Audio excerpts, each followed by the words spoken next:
Bonjour frères et sœurs en Christ, le corps de Christ dans toutes les nations. Je vous adresse ce message de la part du Seigneur. J'ai déjà envoyé en version courte ce message à certaines personnes. En attendant de faire la version complète, j'ai envoyé en version courte par écrit. Et je le fais en version complète, par vidéo. Dans un songe, j'ai vu beaucoup de choses et j'ai entendu beaucoup de choses. Et quand je me suis réveillé, le Seigneur m'a dit d'avertir son peuple, afin que son peuple puisse laver ses mains, purifier ses mains, afin d'élever vers lui des mains pures, afin que son peuple puisse circoncire son cœur, afin d'avoir un cœur pur. Le cœur représente ce qui est caché, et les mains représentent nos actions. Nos actions se voient par ceux qui sont autour de nous, et nos actions se voient aussi par Dieu lui-même. Donc les mains représentent nos actions. Le cœur représente ce qui est caché, ce que Dieu seul voit et que les autres ne voient pas. C'est-à-dire notre intimité, notre être intérieur, nos pensées, ce que nous sommes dans le secret. C'est pourquoi je me permets de faire cette vidéo en ma qualité de serviteur de Dieu pour relater avec fidélité ce que le Seigneur m'a donné l'ordre de dire. Pour ceux qui me connaissent,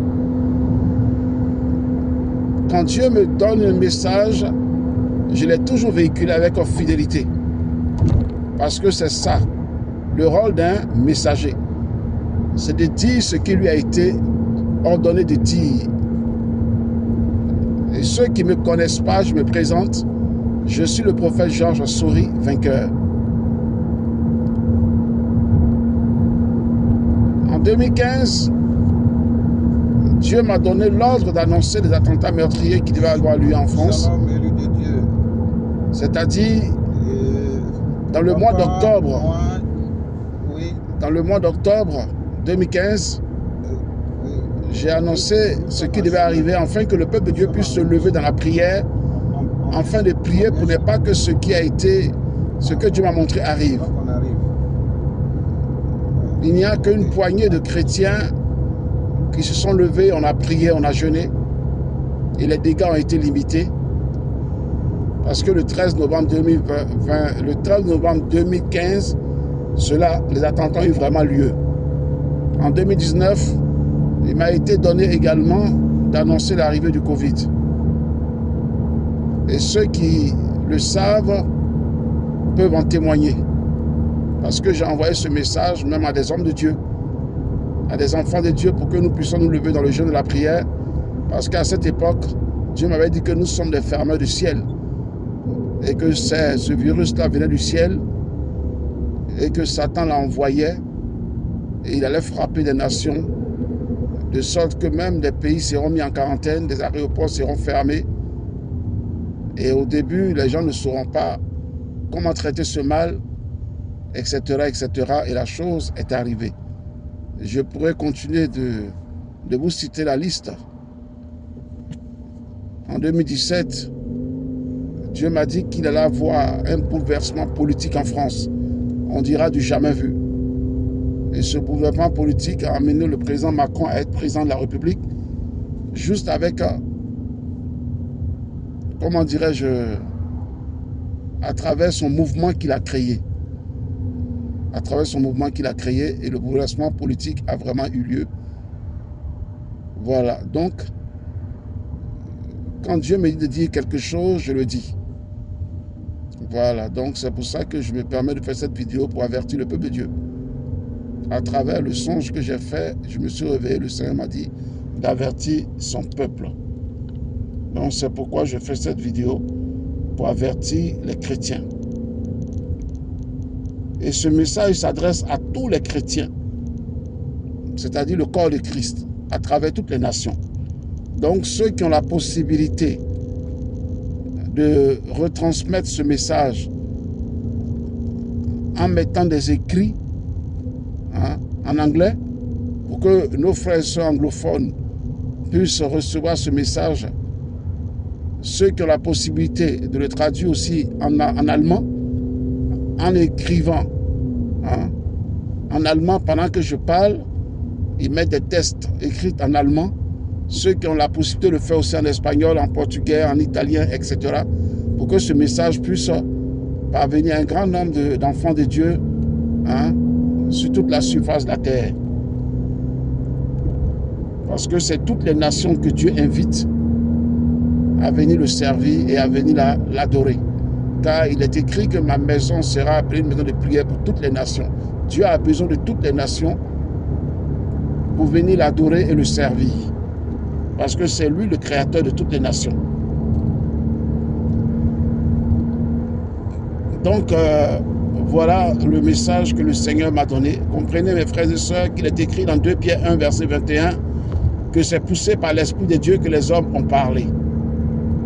Alors, je vais transmettre le message tel que le Seigneur me l'a donné. Ainsi parle l'Éternel. Il m'a dit, ainsi parle l'Éternel. Ne méprisez pas les hommes de Dieu que j'ai établis sur vous pour vous diriger et vous conduire. Respectez-les et honorez-les comme des pères et des mères. Connaître leurs besoins ou les épreuves qu'ils traversent ne vous donne pas le droit de les mépriser, de leur manquer du respect ou de parler mal d'eux ou de refuser d'obéir à ce qu'ils vous enseignent de ma part. Alors le Seigneur m'a dit qu'un homme de Dieu peut passer par des moments difficiles. Il peut connaître des épreuves. Il reste avant tout un homme. Oui, il peut passer par des moments difficiles dans son ministère, dans sa vie conjugale, même dans sa relation avec Dieu. Il peut connaître des moments difficiles. Mais pour ceux qui sont autour de lui et pour le peuple sur lequel il est établi, ils ne doivent pas le mépriser, lui manquer du respect ou parler mal de lui ou de refuser d'obéir à ce qu'il enseigne de la part de l'Éternel. Dieu m'a fait comprendre que si nous lisons les Saintes Écritures de la Genèse jusqu'à l'Apocalypse, il n'y a pas d'homme de Dieu qui n'a jamais connu d'épreuves. Ils sont tous passés par des épreuves.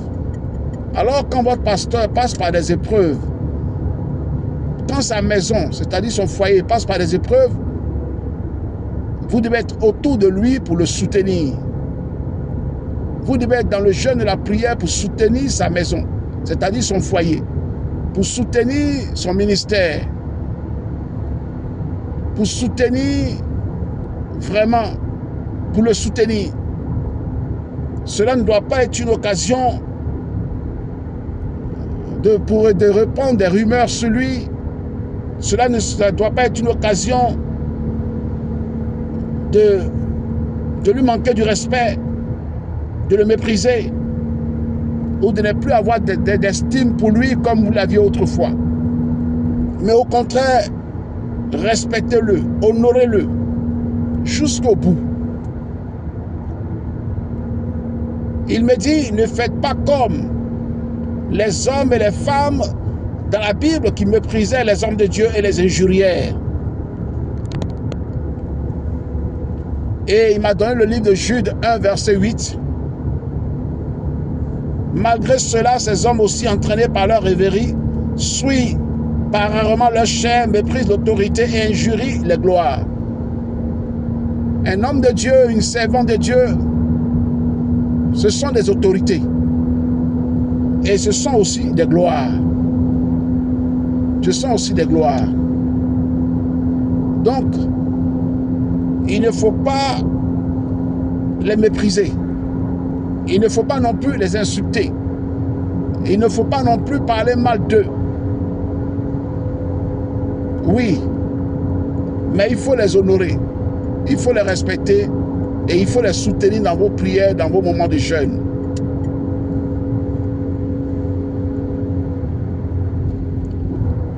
Le Seigneur m'a dit de vous dire que dans vos familles respectives, certaines personnes parmi vous, dans leurs familles respectives, ont des pasteurs, ils ont des docteurs, ils ont des prophètes. Dans les familles chrétiennes, il y a certains au moins qui ont un pasteur, un prophète, un docteur de la parole, une prophétesse, etc. Mais pourquoi Dieu n'est pas passé par les membres de votre famille qui sont dans le ministère pour vous mettre au point là où vous êtes, pour vous faire sortir des prisons invisibles, pour vous conduire, pour vous diriger, pour apporter la délivrance dans votre vie. Et Dieu s'est servi des inconnus, des gens que vous ne connaissez même pas. C'est ceux-là que Dieu a fait venir afin de vous libérer, afin de vous nourrir spirituellement, afin d'élever vos enfants et vous-même. Vous pensez que c'est un hasard? Non. Parce que c'est justement ces hommes et ces femmes-là à qui Dieu a donné le mandat de vous conduire, à qui Dieu a donné l'autorité de vous conduire. Oui, c'est à ces hommes et à ces femmes-là que Dieu vous a attachés, comme il a attaché Josué à Moïse, comme il a attaché Aaron et ses fils à Moïse, comme il a attaché Élisée à Élie. Élie n'était pas le seul prophète en Israël. Mais pourquoi c'est vers lui que Dieu a conduit Élisée? Parce qu'il avait reçu le mandat d'être le père spirituel d'Élisée et de conduire Élisée en eau profonde avec lui. Pour le bien du ministère, pour le bien de l'œuvre de Dieu. Alors, ayez du respect, de la considération, de l'amour pour vos pères spirituels, vos mères spirituelles, pour vos bergers, pour vos conducteurs spirituels. Arrêtez de leur lancer des pierres. Lancez-leur des fleurs. Arrêtez de leur lancer des pierres, mais lancez-leur des fleurs. Lancez-leur des roses. Lancez-leur des fleurs. Quand on aime une personne, on ne lui lance pas des pierres. On lui offre des fleurs, des roses. Ces hommes se sont battus pour vous. Ces femmes se sont battues pour vous. Parce que n'oubliez pas ce que l'Éternel a dit dans 2 Chroniques 20, verset 20. Croyant en l'Éternel, votre Dieu, vous serez affermis. C'est-à-dire, vous serez convertis. Mais croyez en ses serviteurs et vous allez réussir. Vous avez cru en ces hommes, vous avez cru en ces femmes. Et à travers eux, Dieu vous a élevé. Dieu a élevé vos enfants. Il y en a même qui étaient destinés à mourir de manière prématurée. Parce que s'il y a la mort, il y a la naissance prématurée, il y a aussi la mort prématurée. Mais Dieu a utilisé ces hommes et ces femmes pour qu'aujourd'hui vous soyez toujours en vie. Alors, maintenant que vous êtes assis, maintenant que le Seigneur vous a élevé et vous a béni et enrichi, maintenant que le Seigneur a béni vos enfants, regardez au moins dans le rétroviseur. Regardez en arrière. Regardez en arrière et manifestez de la récompense. Le Seigneur m'a dit qu'il connaît le cœur de l'homme. Il connaît la méchanceté et l'ingratitude de l'homme. Parce que lui, il a guéri 10 hommes. 10 hommes qui étaient malheureux. 10 hommes qui souffraient. 10 hommes que personne ne respectait. Oui, il les a guéris. Mais il y a un seul qui est revenu en arrière. Il y a un seul qui a regardé dans le rétroviseur. Je me garer là en fait.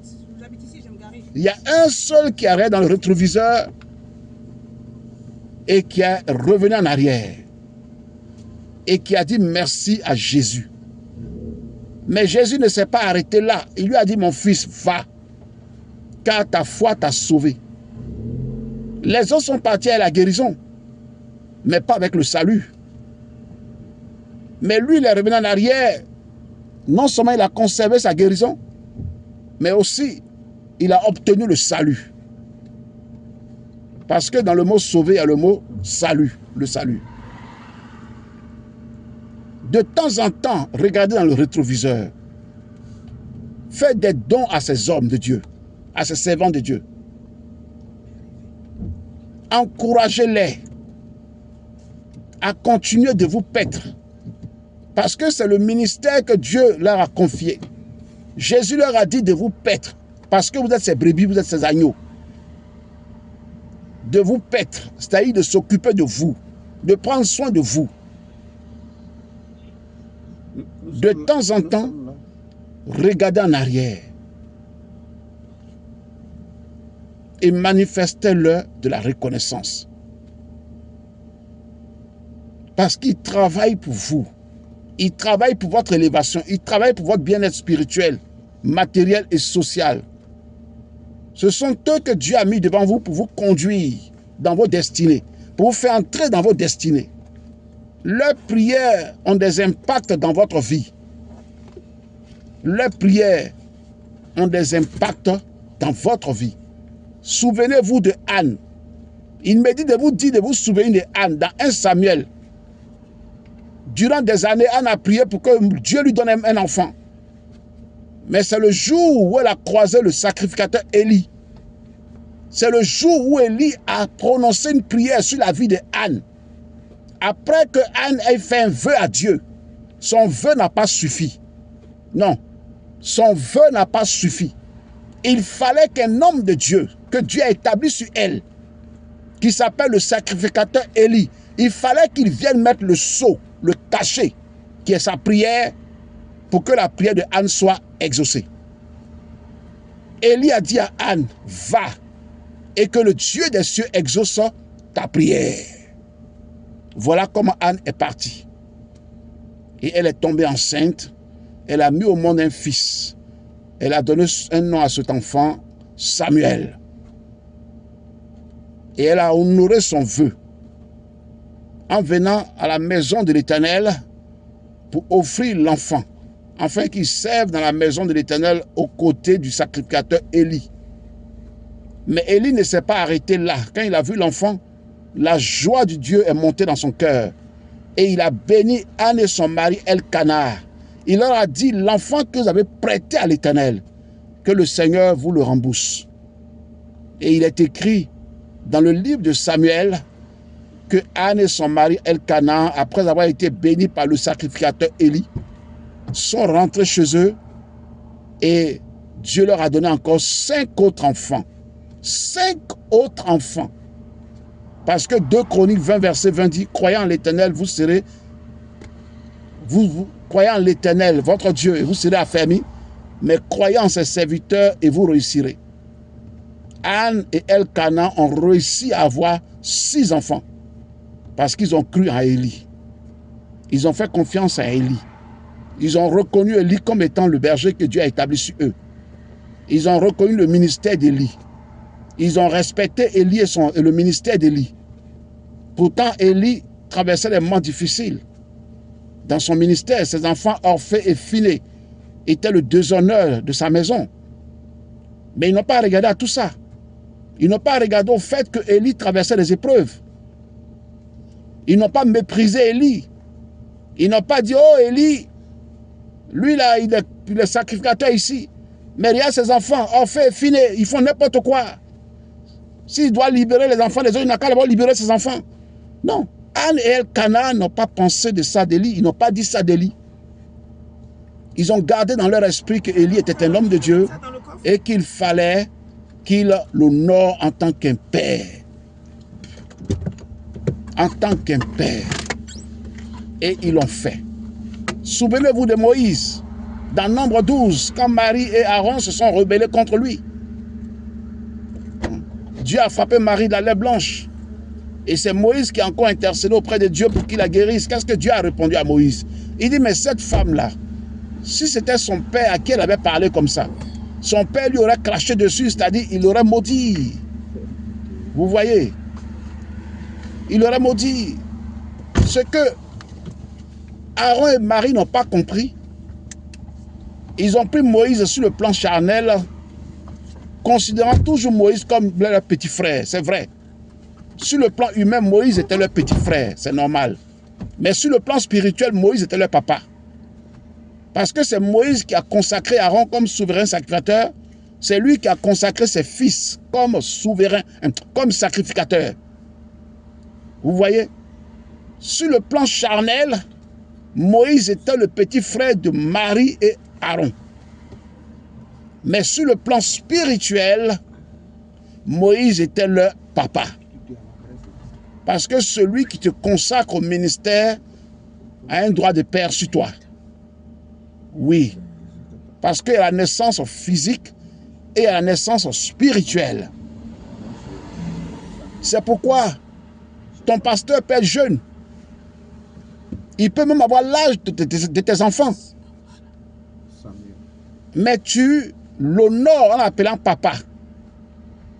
Tu honores même sa femme en l'appelant maman. Et pourtant, tu peux le mettre au monde. Pourquoi?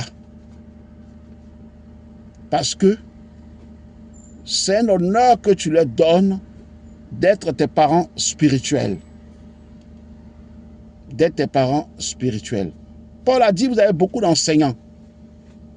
Même sur Facebook, vous allez trouver des enseignants. Sur les réseaux sociaux, vous allez trouver des enseignants. Mais vous avez un seul père spirituel, a dit Paul. C'est moi qui vous nourris. C'est moi qui vous enseigne. C'est moi qui vous conduis dans le Seigneur. Et j'ai ce droit de paternité sur vous. Tu peux écouter beaucoup de prédicateurs sur les réseaux sociaux. Mais celui que Dieu a établi sur toi, il faut l'honorer. C'est très important. Si tu ne comprends pas quelque chose, va vers lui. Pose-lui des questions. Comme les disciples ont posé des questions à Jésus. Pierre a dit à Jésus, nous avons tout quitté. Moi, Pierre, j'étais un pécheur professionnel. Je travaillais. J'avais un salaire mensuel. Ou bien j'avais un salaire quotidien. Ou bien j'avais un salaire hebdomadaire. Mais, un beau matin, tu es venu trouver Jacques, Jean, les fils de Zébédée. Moi-même, tu as dit, on n'est qu'à laisser notre travail de pêcheur de poissons. De te suivre et tu as fait de nous des pêcheurs d'hommes. Nous t'avons suivi. Maintenant, qu'est-ce que nous gagnons? Pierre a posé la question à Jésus. Il dit, on gagne quoi? Même Matthieu était fonctionnaire, il était collecteur d'impôts. Tu lui as dit de laisser son travail pour te suivre. Mais on va manger quoi? On va vivre de quelle manière? Effectivement, ils ont suivi le Seigneur. Ils ont tout laissé. Ils ne travaillaient plus. Ils travaillaient que pour le royaume. Jésus partait en Galilée, ils allaient avec lui. Il allait en Judée, ils allaient avec lui. Il allait en Samarie, ils allaient avec lui. Dans les déserts, dans les plaines.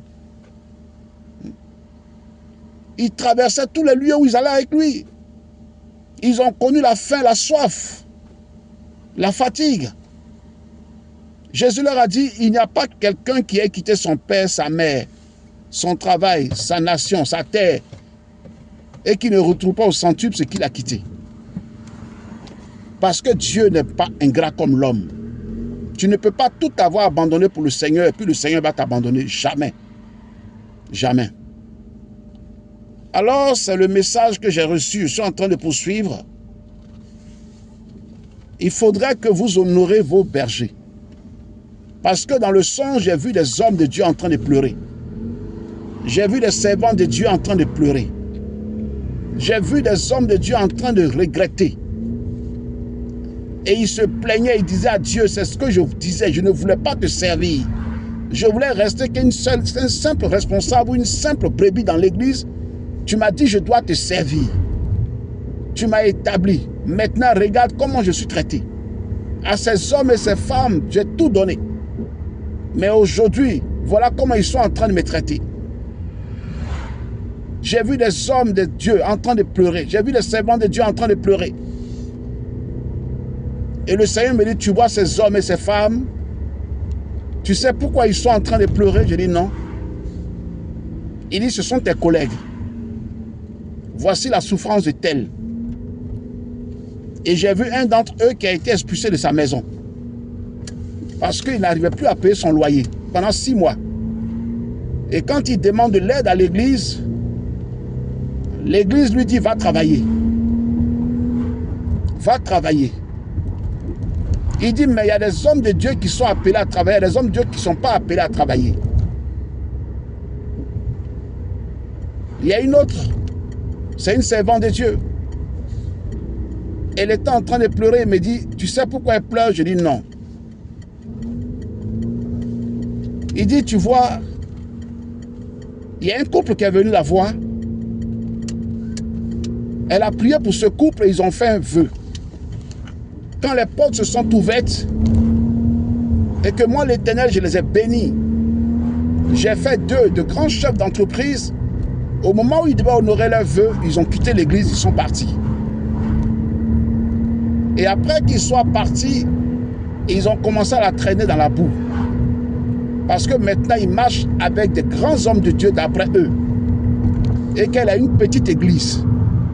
Mais ils ont oublié que quand ils venaient, c'est dans la petite église là que moi, Dieu, je les ai fait venir. C'est moi qui les ai envoyés là. Parce que je reconnaissais que cette femme-là, je pouvais l'utiliser pour les aider. Comme j'ai utilisé Déborah pour libérer mon peuple de Jabin, du roi Jabin et de Sisera.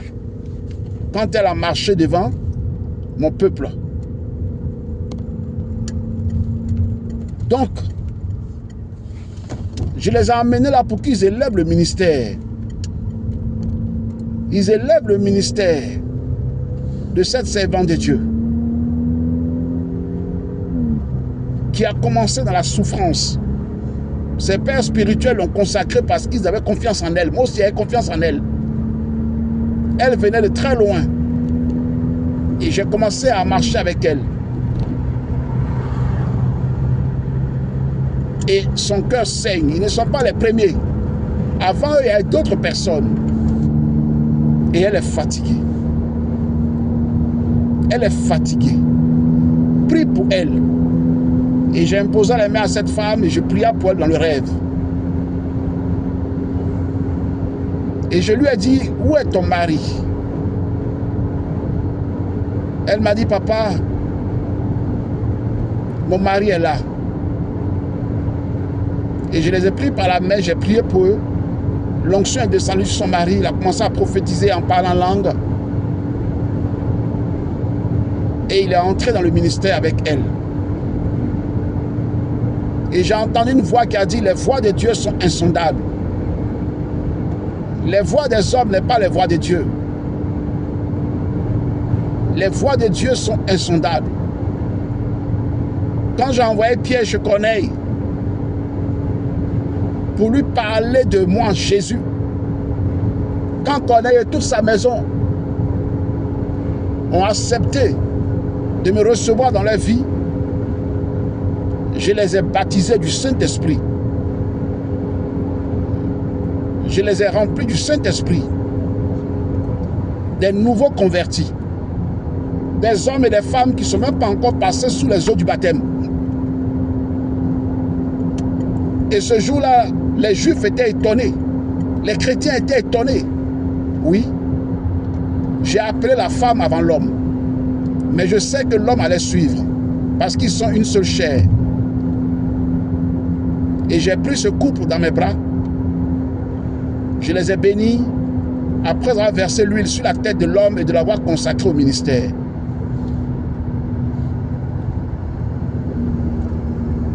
J'ai vu les enfants d'un homme de Dieu qui ont été renvoyés de l'école parce que leur papa n'arrivait plus à payer l'école. Parce que les enfants étaient dans une grande école. Et le Seigneur me dit, tu vois, j'ai dit que celui qui prêche l'évangile doit vivre de l'évangile qu'il prêche. Mais mes serviteurs doivent vivre de quoi? Ils doivent vivre de l'évangile qu'ils prêchent. Alors le pasteur a dit à sa femme et à son fils aîné, qui avait 22 ans, aller à l'église dimanche. Toi, tu apportes la parole. J'ai envie de me remettre en retrait pour prier. Parce que je ne comprends pas. J'ai tout donné au Seigneur. J'ai tout donné à son œuvre. Je ne m'attendais pas à être récompensé de la sorte. Et le pasteur a baissé la tête, il s'est mis à pleurer. J'ai vu beaucoup d'autres hommes de Dieu qui se lamentaient. Et j'ai pleuré dans mon rêve. Après, le Seigneur me transporta dans une vallée. Cette vallée était assez étrange parce qu'il y avait 3 montagnes autour et la vallée était au milieu. Et j'ai vu des corps en décomposition. Au point où je ne savais même pas où mettre mes pieds pour pouvoir m'arrêter. J'étais obligé de m'arrêter avec prudence pour ne pas que mes pieds rentrent dans les corps en putréfaction. Et une voix me dit, tu vois tous ces corps qui sont en putréfaction, c'est mon peuple. C'est mon peuple. Les gens me suivent sans me connaître. Ils me servent sans me connaître. On ne suit pas quelqu'un qu'on ne connaît pas. On ne sait pas quelqu'un qu'on ne connaît pas. C'est pourquoi au dernier jugement, je dirai à certains, je ne vous ai jamais connus. Vous ne me connaissez pas, moi aussi je ne vous connais pas. Même si vous avez chassé les démons à mon nom, vous ne me connaissez pas, moi non plus je ne vous connais pas. Je ne vous reconnais pas.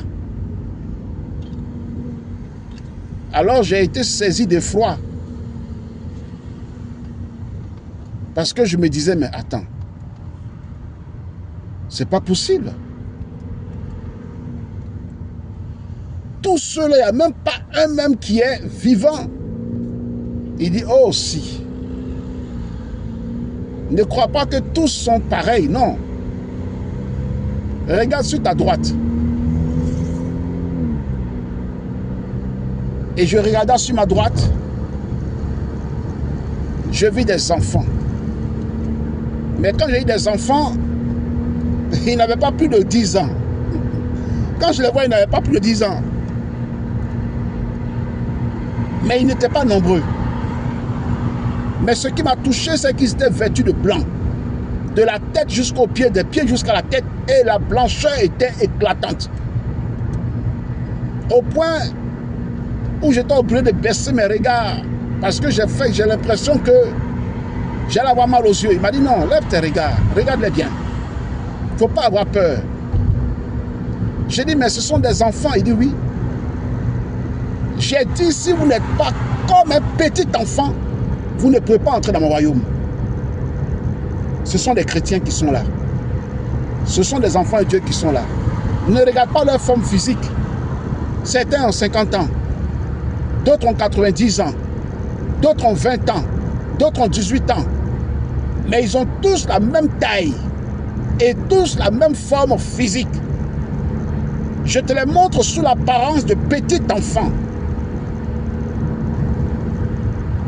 Parce que moi, l'Éternel, je suis venu pour sauver les petits enfants. J'ai dit, si vous n'êtes pas comme un petit enfant, vous ne pouvez pas entrer dans le royaume. Un petit enfant, je n'ai pas dit un enfant, il dit un petit enfant. Un petit enfant. Et il me dit, appelle l'un d'entre eux. Et j'identifie, je vois une petite fille. J'ai dit, viens, petite fille. Et quand elle s'approche, je vois une femme. Et c'était une prophétesse. Elle s'appelait Rebecca. Je la vois sous son apparence humaine, son apparence réelle. Elle me dit, je suis la prophétesse Rebecca. Et j'ai été stupéfait. Et il me dit, mais de quoi tu es étonné? Pourquoi tu es stupéfait? Moi, sur le plan spirituel, je vois les vrais chrétiens comme des petits enfants. C'est-à-dire des hommes et des femmes qui sont humbles, effacés, qui se rabaissent devant moi, qui sont petits devant moi.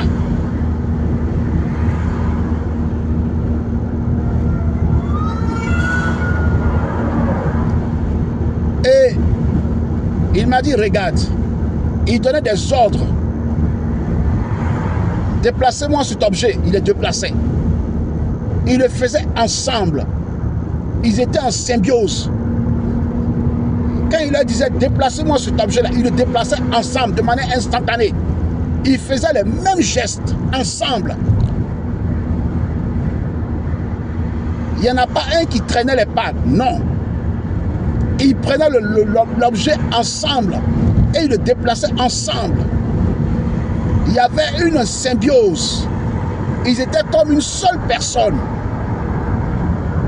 Ils étaient comme une seule personne. Il y avait une symbiose. Il n'y avait pas un geste qui trahissait l'autre. Non. Il n'y avait pas un geste qui trahissait l'autre.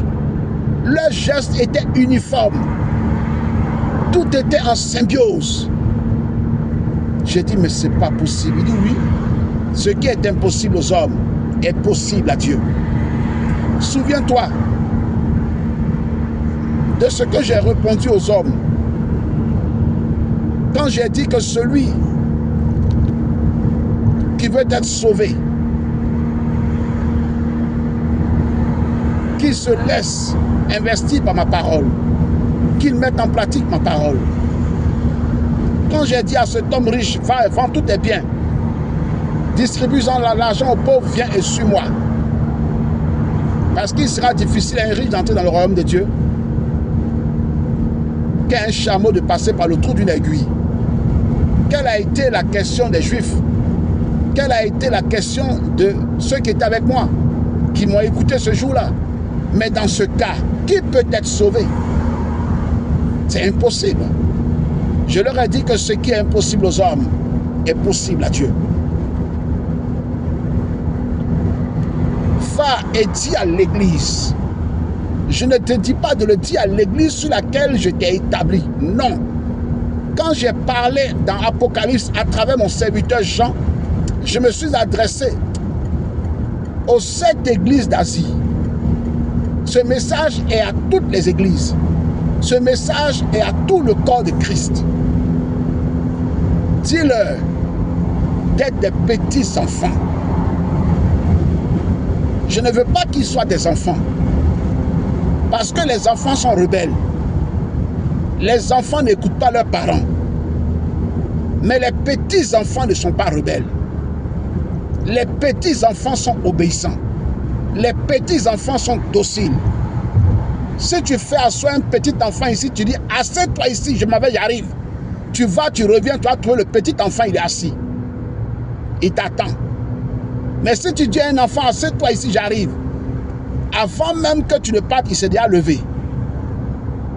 Dis à mon peuple de ne pas être des enfants, qu'ils soient des petits enfants. Ça veut dire qu'ils soient obéissants, dociles. Pourquoi beaucoup d'entre eux traînent? Est-ce que mon Dieu, je suis incapable de ne pas agir dans la vie de mes enfants? Mais c'est parce que vous êtes rebelles. Oui, sorry Georges, vous êtes rebelles. Du commencement jusqu'à la fin, vous êtes tous rebelles. Et j'ai été saisi de froid. Parce que j'ai compris que moi-même, j'étais dans le lot. J'étais dans le lot. Il me dit, parle à mon peuple et dis-leur de se repentir et de sortir des liens dans lesquels ils sont.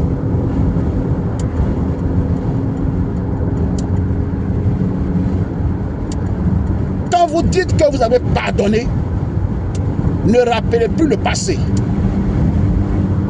Moi, l'Éternel, quand je pardonne, j'ai pardonné. Je ne rappelle plus le passé.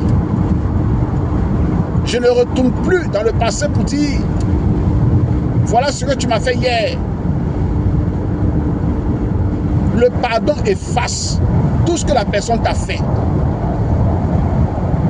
Quand je vous ai pardonné, j'ai ôté vos péchés. J'ai effacé vos péchés. Mais pourquoi quand vous vous pardonnez, vous n'effacez pas les péchés des autres? Vous n'effacez jamais le mal que les autres vous ont fait. Vous leur rappelez tout le temps ce mal. Et même quand vous les croisez dans la rue, il y a un ressenti. Vous ressentez toujours la haine qui monte en vous. Est-ce que vous avez réellement pardonné?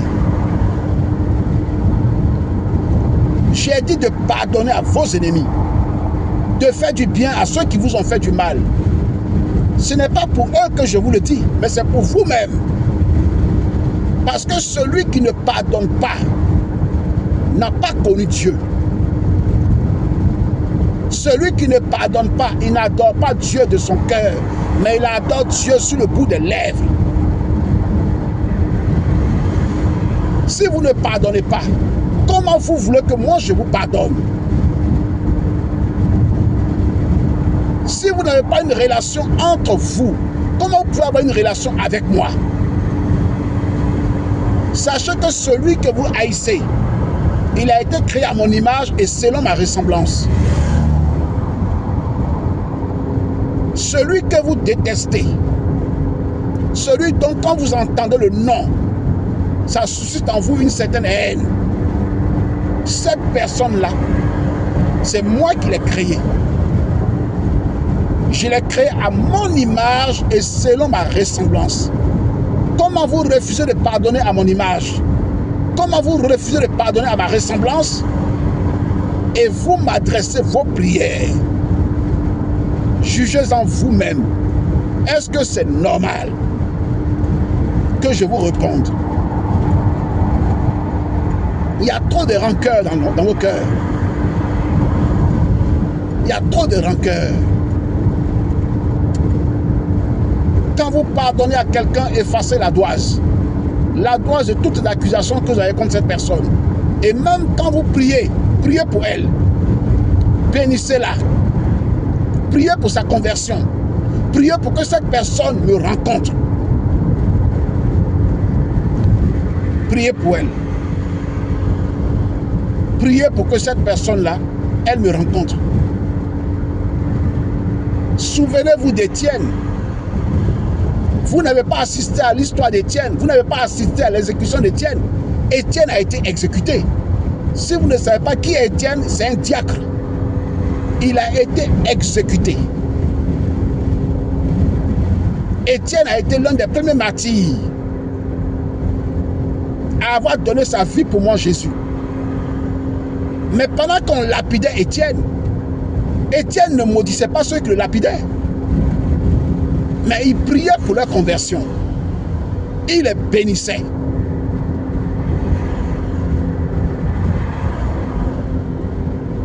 La rancune, les rancœurs, les rivalités, les plaintes les uns les autres.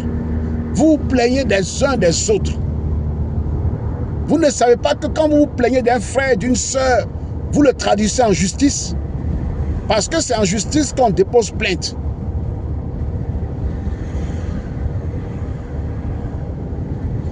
Il y a des choses que vous devez passer sous silence.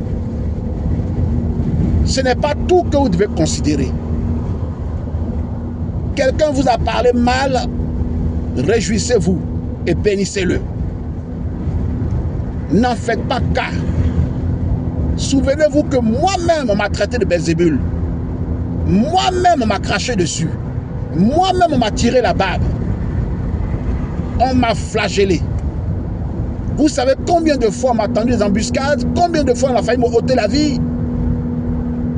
Mais toutes ces personnes-là, je les ai bénies. Je n'ai condamné aucun d'entre eux. Parce que je ne suis pas venu pour condamner, je suis venu pour sauver. Faites la même chose que j'ai faite.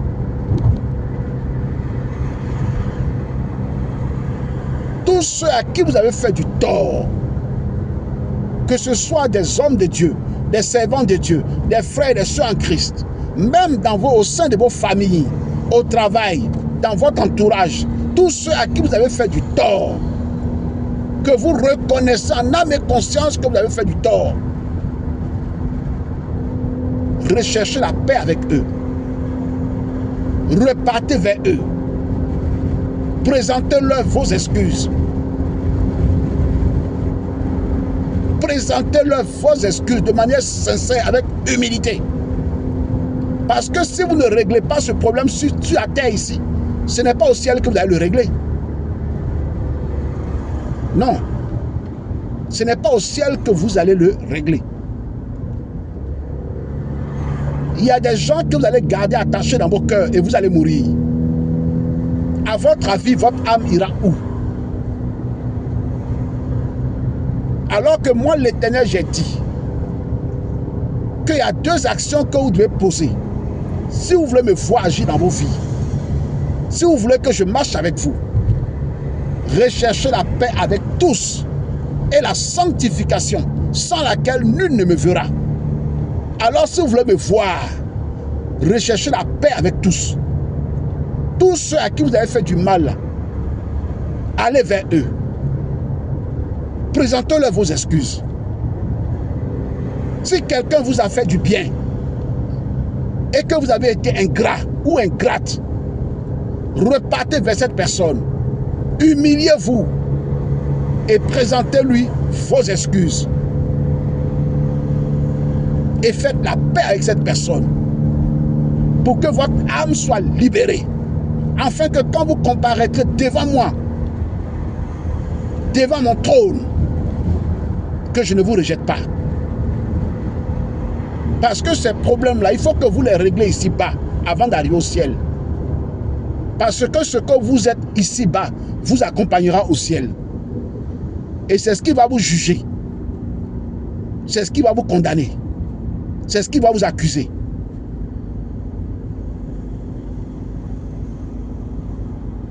J'ai dit de ne pas être ingrat. C'est écrit. Dans les derniers temps, les hommes seront ingrats, ennemis des gens de bien, fanfarons, amis d'argent, orgueilleux. C'est écrit, prenez la liste. Et si vous retrouvez cette liste dans votre vie, il faut la ôter de votre vie. Et quand ces choses-là ne seront pas dans votre vie, vous comprendrez que vous êtes vraiment sauvé. Mais quelqu'un ne peut pas vivre dans la désobéissance et prétendre qu'il est sauvé. Quand dans vos églises, vous chantez ce cantique là-haut, mon nom est écrit là-haut, là-bas. Est-ce que vous savez ce qui se passe dans le spirituel? Satan se moque de vous. Parce qu'il sait que le nom de beaucoup d'entre vous n'est pas écrit là-haut. Oui, il vous connaît. Ne croyez pas que Satan ne vous connaît pas. Il vous connaît. Lisez les Écritures. Il connaissait Job. Quand il s'est présenté devant moi, je ne lui ai pas parlé de Job. Je lui ai seulement dit, as-tu vu mon serviteur Job? C'est tout ce que j'ai dit. Je n'ai pas relaté les exploits de Job. Mais lui, il est rentré dans les détails. Il dit, oui, je sais. J'ai vu Job, je connais Job. Même des fois, il veut l'attaquer, mais je n'arrive pas à l'atteindre. Parce que tu le protèges. Mais en réalité, qu'est-ce qui protège Job? C'est son intégrité. C'est la justice de Dieu. Parce que Job est intègre.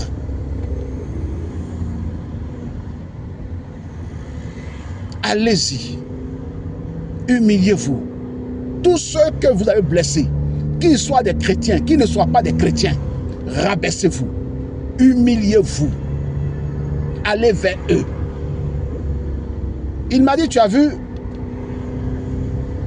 quand j'ai dit j'ai aimé Jacob et j'ai haï Ésaü, regarde l'attitude de Jacob. Ce n'est pas moi Dieu qui ai dit à Jacob d'aller s'excuser auprès de son père, de son frère Ésaü. Ce n'est pas moi qui ai dit à Jacob d'aller faire la paix avec son frère Ésaü. Non.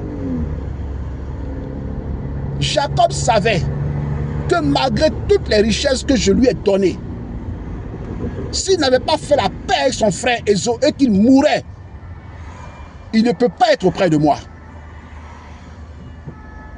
Parce que moi, l'Éternel, j'ai dit, si tu te présentes à mon autel pour faire une offrande, Si tu te rappelles que ton frère a quelque chose contre toi, va vers ton frère.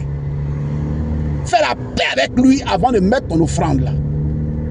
Il y a des gens qui ont beaucoup de choses contre vous. Oui. Ésaü en voulait à son frère Jacob. Et Jacob le savait. Il a fait la démarche d'aller vers son frère. Il s'est humilié devant son frère. Oui. Et pourtant, il était plus riche que son frère. Et pourtant, moi, l'Éternel, je marchais avec Jacob. Mais il s'est humilié devant son frère. Et son frère a accepté sa paix. Il a accepté son pardon. Voyez comment j'ai élevé Jacob, j'ai changé son nom. Aujourd'hui, le nom que porte cette nation-là, Israël, c'est son nom. C'est son nom que j'ai donné à mon peuple. C'est son nom que j'ai donné à mon peuple. Il faut que vous libérez vos cœurs. La Pentecôte est approche. J'ai dit à mon peuple, restez à Jérusalem jusqu'à ce que le Saint-Esprit vienne. C'est une promesse que mon Père vous a faite. Il faut qu'il vienne. Mais le Saint-Esprit ne peut pas venir dans un cœur qui est pourri, dans un cœur qui est haineux, dans un cœur qui est rancunier. Non. Le Saint-Esprit vient dans un cœur qui est brisé, dans un cœur qui est libéré, dans un cœur qui est affranchi, dans un cœur qui est doux, dans un cœur d'amour. Parce que c'est l'amour qui appelle le Saint-Esprit. C'est là où s'exerce l'amour que le Saint-Esprit vient. C'est là où l'amour se pratique que le Saint-Esprit vient.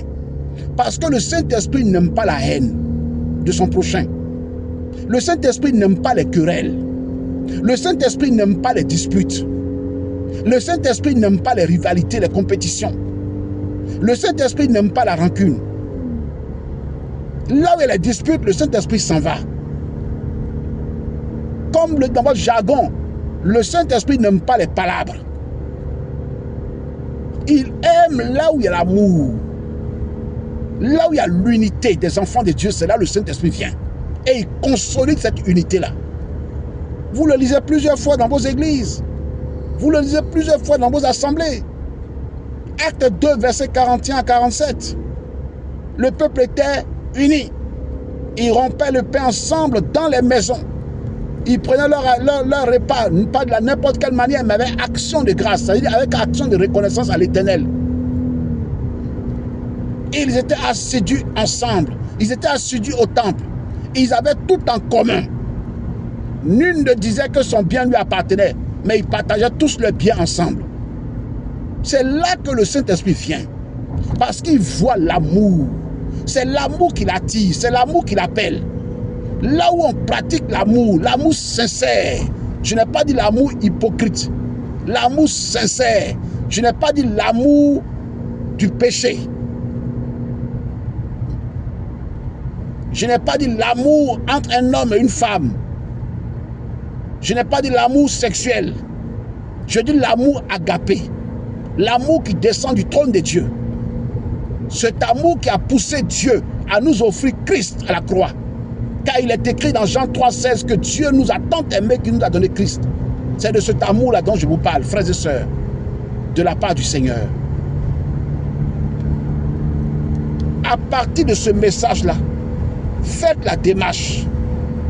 Faites la démarche d'aller vers tous ceux à qui vous avez fait du tort. Et de manière sincère et humble, présentez-leur vos excuses. Et faites la paix avec eux.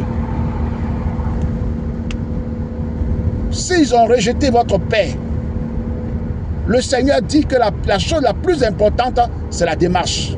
Vous avez fait la démarche. Parce qu'il a dit que si vous entrez dans une ville, que les gens rejettent votre paix, repartez avec votre paix. Vous avez fait la démarche. Vous n'êtes plus condamné. Parce que vous avez entrepris la démarche qui dit, si cela dépend que de vous, faites la paix avec tous. Poursuivez la paix. Recherchez la paix. Vous l'avez fait. Et ceux vers lesquels vous êtes partis avec humilité ont rejeté votre paix. Mais l'Éternel ne l'a pas rejeté. Il consigne dans le livre de vie que tel jour, à telle date, vous êtes parti vers la personne. Mais elle-même, elle a rejeté votre paix. Mais lui reconnaît que vous êtes un enfant de paix. Vous êtes un homme de paix. Vous êtes une femme de paix.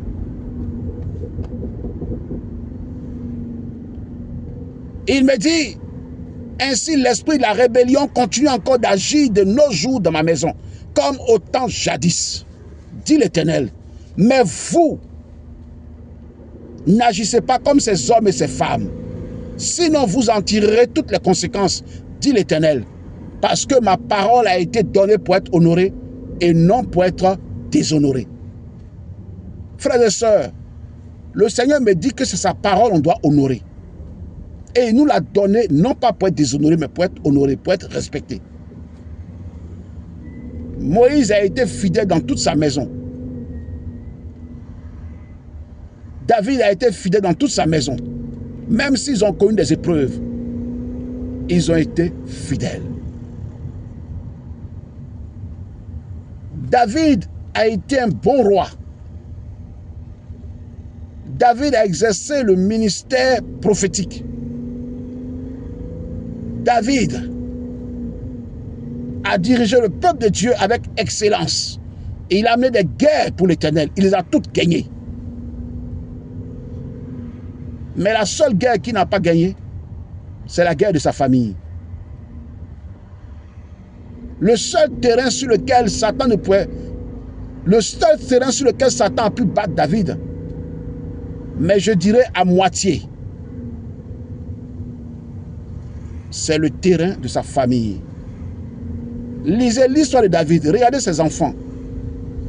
L'un de ses fils a violé sa propre sœur. Même s'il n'avait pas la même mère, mais c'est sa sœur. Parce que l'Éternel est patriarcat, il n'est pas matriarcat. Alors le frère de la sœur, qui s'appelle Absalom, il a fait tuer son propre frère pour défendre l'honneur de sa sœur.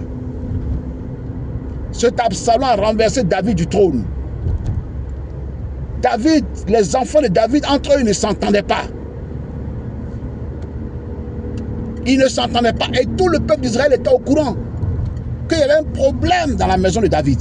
Il y avait un problème dans le foyer de David. Même sa femme Michal ne le respectait pas. Satan ne pouvait pas battre David sur le terrain du ministère, sur le terrain de la royauté, sur le terrain de l'œuvre de Dieu. Alors il a déporté son combat dans le foyer de David. Si votre pasteur traverse ce cas de figure, faites ce que les anciens qui étaient autour de David ont fait. Ils ont soutenu David. La plus grande majorité ont soutenu David. Oui. Vous devez soutenir votre pasteur. Vous devez jeûner pour votre pasteur. Vous devez prier pour votre pasteur. Parce que si le diable n'arrive pas à le battre sur le terrain du ministère, sur le terrain de l'œuvre de Dieu, c'est son foyer qui va attaquer. Il va attaquer ses enfants. Il peut même passer par sa femme. Comme il est passé par la femme de Job pour dire à Job, maudit Dieu et meurt. Parce que Satan a juré que Job va maudire Dieu à cause des épreuves qu'il lui inflige. Et comme il a fait tout, il n'arrivait pas à faire fléchir Job, il va passer par la femme de Job. Et la femme va dire à Job, maudit Dieu et meurt. Ce n'était pas la femme qui parlait, c'était Satan qui parlait au travers de la femme. Vous voyez? Donc quand vous voyez vos serviteurs, vos servantes passer par ces moments difficiles, ne leur jetez pas la pierre. Priez pour eux. Jeûnez pour eux. Afin que le Seigneur les fortifie et qu'il les relève. Il a relevé David. Le but de Satan n'a pas été atteint. David est mort, rassasié de ses jours. Il est mort de vieillesse, rassasié de ses jours. Il a pu mettre au pouvoir son successeur. Il a pu le désigner, son successeur. David a accompli l'œuvre de Dieu. Et aujourd'hui, on cite son nom encore. On cite encore le nom de David. Même Bartimée l'aveugle, quand il recherchait la guérison auprès de Jésus, il a dit quoi? Fils de David, aie pitié de moi. Priez pour vos bergers. Priez pour vos serviteurs. Priez pour vos servantes. Ne les dénigrez pas. Ne les dénigrez pas comme l'ont fait certains hommes dans les Écritures. Ne les dénigrez pas. Comme ces hommes ont commencé à dénigrer Saül quand il a été consacré. Ils ont dit, ah, nous on ne peut pas faire donner des présents à Saül. C'est Saül qui va nous diriger. Pourquoi? Et il ne lui fait pas des présents. Et je vous avoue que c'est la première fois que je lisais ce passage quand l'Esprit de Dieu m'a dit, prends-le. 1 Samuel 10, versets 26 à 27.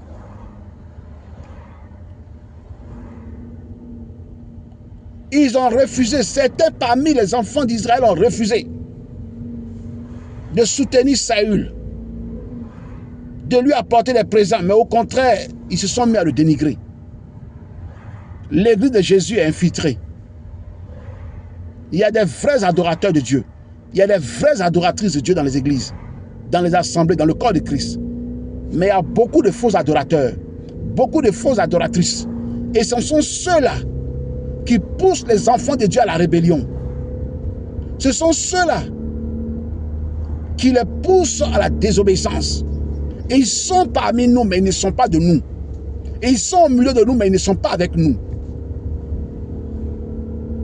Ce sont des fils et des filles de la perdition. Et leur rôle pour lequel Satan les a mis parmi nous, c'est de mettre la division. C'est de mettre la division.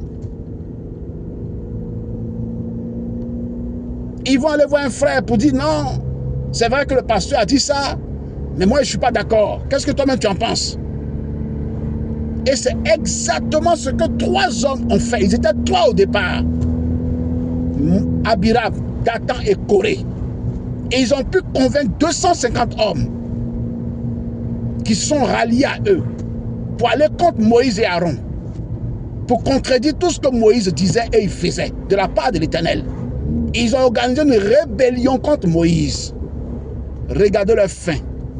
Regardez-les comment ils ont fini. Parce que le bien ne finit jamais bien. Le mal ne finit jamais bien. Le mal finit toujours mal. Mais le bien finit toujours bien. Regardez leur fin. Parce que le mal ne finit jamais bien. Le mal finit toujours mal. Ce que tu sèmes, c'est ce que tu moissonnes. Moi, l'Éternel, j'ai ouvert la terre. J'ai donné un ordre à la terre. Il dit, ouvre ta bouche. Et reçois-les. Ils n'ont même pas eu droit à un cercueil. Ils n'ont même pas eu droit à un cercueil pour qu'ils soient enterrés. Je les ai enterrés vivants. Je les ai enterrés vivants. Regardez leur fin et mettez vos vies en règle avec moi, dit l'Éternel. Je ne suis pas faible, mais je ne suis pas prompte à frapper. Je suis lent à la colère, comme je vous l'ai dit, et riche en bonté. Être lent ne fait pas de moi un Dieu faible. Être bon ne fait pas de moi un Dieu nonchalant, qui ne décide pas vite. Non. Je vous laisse le temps.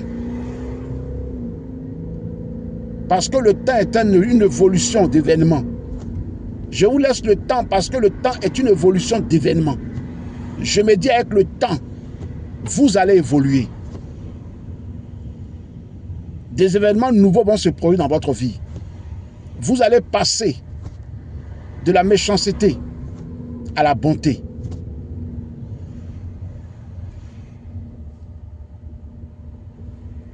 Levez-vous et bâtissez mon royaume. Levez-vous et bâtissez mon œuvre. Levez-vous et bâtissez mon œuvre pendant qu'il est encore temps.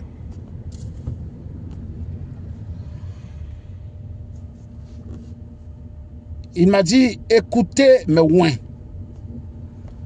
quand ils vous parlent. Et il m'a dit, prends Luc 16, verset 29. Et quand j'ai pris Luc 16, verset 29, je l'ai lu, c'est exactement la réponse qu'Abraham a donnée aux riches. Tes 5 frères, donc pour lesquels tu veux que moi je ramène Lazare sur la terre pour leur dire que l'enfer existe. Tes 5 frères là, ils ont des prophètes sur la terre. S'ils les écoutent, ils ne viendront pas là où tu es. Qui les écoute? Le Seigneur m'a eu de vous dire d'écouter ses serviteurs, d'écouter ses servantes. Levez-vous. Beaucoup sont en train de dormir. Levez-vous. La liste de ceux qui sont en partance pour le ciel, c'est une liste qui est en train d'être faite. Et nous nous dirigeons tous vers l'éternité. Levons-nous. L'heure n'est plus à la plaisanterie, l'heure n'est plus à l'amusement, l'heure n'est plus à ceci, cela. L'heure est au réveil. Réveillons-nous. Frères et sœurs, réveillons-nous. Dans cette vallée qui était entourée de 3 montagnes, parce que cette vallée était au milieu de 3 montagnes. Et les 3 montagnes représentaient le Père, le Fils et le Saint-Esprit.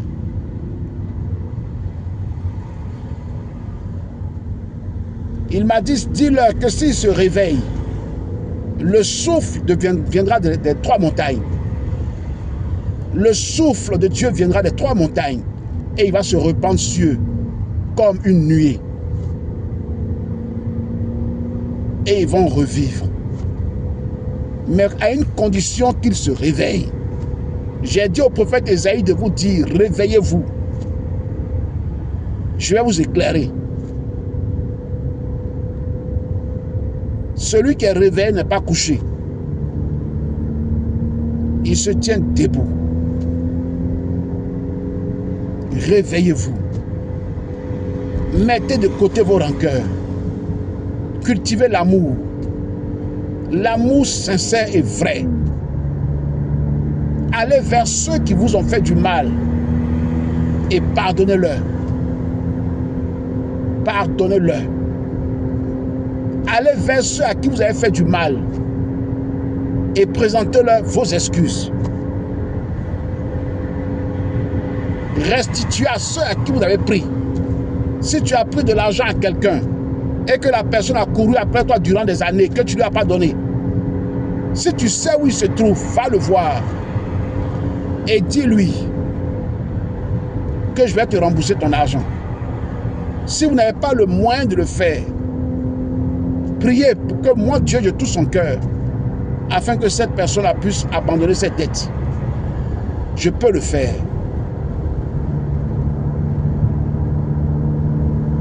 Restituez ce que vous avez pris aux autres, restituez-les. Parce que la restitution est biblique. Souvenez-vous des Zachée. Comment s'est déroulée la conversion des Zachée? La conversion des Zachée s'est déroulée à partir de la restitution. Quand Zachée m'a reçu chez lui à la maison, la première action que Zachée a entrepris, c'est de réparer le tort qu'il a fait aux autres. C'est demander pardon aux autres à qui il a fait du tort. Il dit, si j'ai fait du tort à quelqu'un, je lui demande pardon. Si j'ai escroqué quelqu'un, je lui rembourse le double de ce que je lui ai escroqué. Je lui rembourse le troisième de ce que je lui ai escroqué. Et Zachée a commencé à appliquer la restitution. Il a commencé à aller vers ceux à qui il a fait du mal pour leur demander pardon. Et j'ai dit que le salut est entré aujourd'hui dans cette maison. Parce que cet homme aussi est un fils d'Abraham, un descendant d'Abraham. Il mérite le salut. Alors la question qu'il m'a posée, Georges, est-ce que c'est moi qui ai dit à Zachée? d'aller vers tous ceux à qui il a fait du mal, pour leur présenter des excuses, de restituer le double de ce qu'il a pris aux gens, le triple de ce qu'il a pris aux gens, le quadruple de ce qu'il a pris aux gens. Non, ce n'est pas moi. Mais Zachée savait que son salut passait par la paix avec les autres. Il savait que pour me recevoir dans sa vie en tant que Seigneur et Sauveur, et pour qu'il ait la paix du cœur, il faut qu'il fasse la paix avec tous. Il faut qu'il fasse la paix avec ceux à qui il a fait du mal. C'est pourquoi j'ai dit rechercher la paix avec tous et la sanctification sans laquelle nul ne me verra. Mais quand je suis entré dans la ville, c'était à cause de Zachée, je suis entré là-bas. Georges, tu sais pourquoi? Parce que le cœur de Zachée était déjà préparé. Zachée était comme un fruit mûr. Il fallait que j'aille cueillir ce fruit. Il fallait que j'aille cueillir ce fruit. Dis à mon peuple de prier dans ce sens-là. Seigneur, prépare mon cœur à te recevoir. Prépare mon cœur à restituer aux autres ce que je leur ai pris. Prépare mon cœur à te suivre. Parce que tout est un problème de cœur.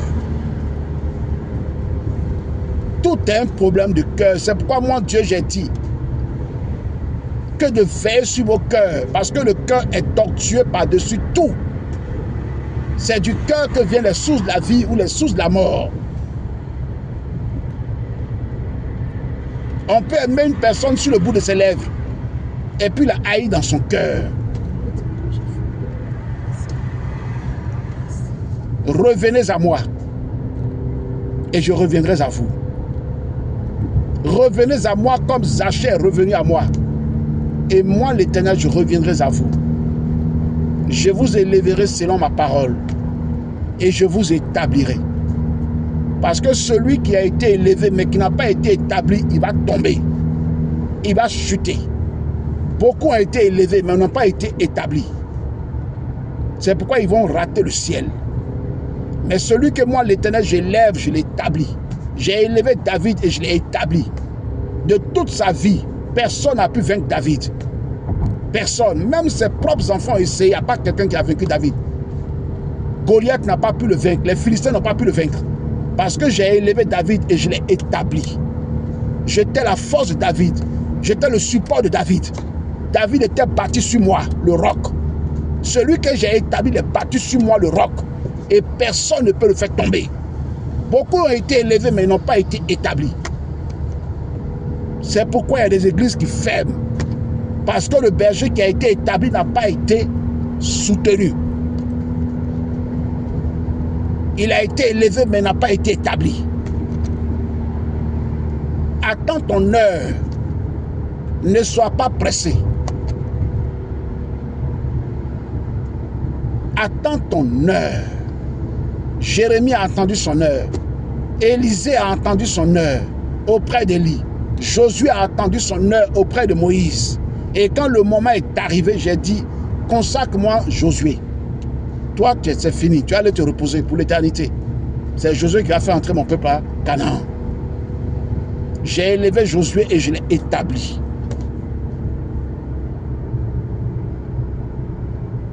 Ne servez pas l'Éternel par compétition, par rivalité, pour voir qui va être le meilleur. Il n'y a pas de meilleur parmi vous. Le meilleur, c'est celui qui met en pratique ma parole. C'est celui-là qui est meilleur.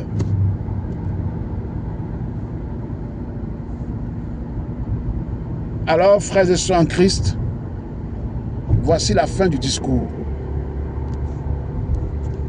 Voici la fin du discours. Levons-nous. Créons l'Éternel et servons-le avec amour, détermination et persévérance. Et allons vers tous ceux à qui nous avons fait du tort, tous ceux vers lesquels on a été ingrats. Et demandons-leur pardon de manière sincère. S'ils acceptent notre paix, gloire à Dieu. S'ils refusent notre paix, gloire à Dieu. Au moins la démarche a été entreprise. L'Éternel ne nous condamnera pas. Parce qu'on a obéi à sa parole. On a recherché la paix avec tous. Même si notre Père a été rejeté, il sait qu'on a fait la démarche. Mais ne restez pas les bras croisés sans faire la démarche. Parce qu'il faut régler toutes ces choses ici avant d'aller au ciel. Ce n'est pas au ciel que vous allez régler. Arrivé au ciel là-bas, on va pour occuper nos maisons que Christ a bâties. Quand il a dit, je vais vous construire une maison. Quand elle sera finie, je reviendrai. Et je vous prendrai avec moi afin que là où je suis, vous y soyez. Que Dieu nous bénisse. Je vous souhaite à tous une bonne fête de Pentecôte. Commencez la démarche dès l'instant. Commencez la démarche maintenant. Et appelez le Saint-Esprit pour qu'il vienne prendre le contrôle de vos cœurs. Je ne dis pas de vos lèvres. Car c'est de l'abondance du cœur que la bouche s'exprime. C'est de l'abondance du cœur que les lèvres parlent. C'est de l'abondance du cœur que la bouche s'exprime. Je ne dis pas d'appeler le Saint-Esprit qui vient prendre le contrôle de vos bouches, de vos langues. Non, mais de vos cœurs. Il y en a qui prophétisent de leurs lèvres, mais leurs cœurs sont loin de Dieu. Ça, c'est l'esprit des pitons. C'est l'esprit de la divination parce que leur cœur n'appartient pas à Dieu, mais il appartient à Satan. C'est Satan qui règne dans leur cœur. Lui, il imite tout ce que Dieu fait. Et il agit avec tromperie. Ce n'est pas de ça que je parle. Le Seigneur de vous dit, préparez votre Pentecôte. À l'instant où vous allez recevoir ce message, préparez votre Pentecôte. Parce que le Saint-Esprit veut venir s'établir dans vos cœurs. Il veut venir s'asseoir dans vos cœurs. Il veut venir prendre le contrôle de votre cœur. Il veut venir faire de votre cœur sa maison. Il veut régner, il veut diriger votre cœur. Afin que toute décision que vous allez prendre désormais, que cette décision soit prise par lui. Que Dieu vous bénisse. Et je vous dis à bientôt par la grâce du Seigneur. Et que la paix du Seigneur repose sur vous. Bénissez-vous les uns les autres. Participez à l'avancement de l'œuvre du Seigneur. Apportez à la main de Dieu vos dîmes, vos offrandes, vos biens, pour servir pour le royaume du Seigneur. Donnez à l'orphelin, donnez à la veuve, donnez aux pauvres, donnez à celui qui est dans le besoin, sans retenir vos mains. Dieu vous a donné pour que vous partagez. Et c'est ce qui est écrit dans Acte 2, verset 1 à 47. Le peuple était en famille. Ils partageaient tout ce qu'ils avaient. Donc, agissez ainsi. Et vous allez voir comment le Saint-Esprit va se manifester dans vos vies. Vous allez voir comment Dieu va vous utiliser. Vous allez voir également comment Dieu va agir dans sa maison. Parce que c'est là où il y a l'amour, là où il y a l'obéissance, là où il y a la crainte de Dieu, c'est là que Dieu se manifeste. Voilà. Donc, mettez ces paroles en pratique et vous verrez la gloire du Seigneur. Que Dieu nous bénisse. À très bientôt, selon le plan de Dieu. Au revoir.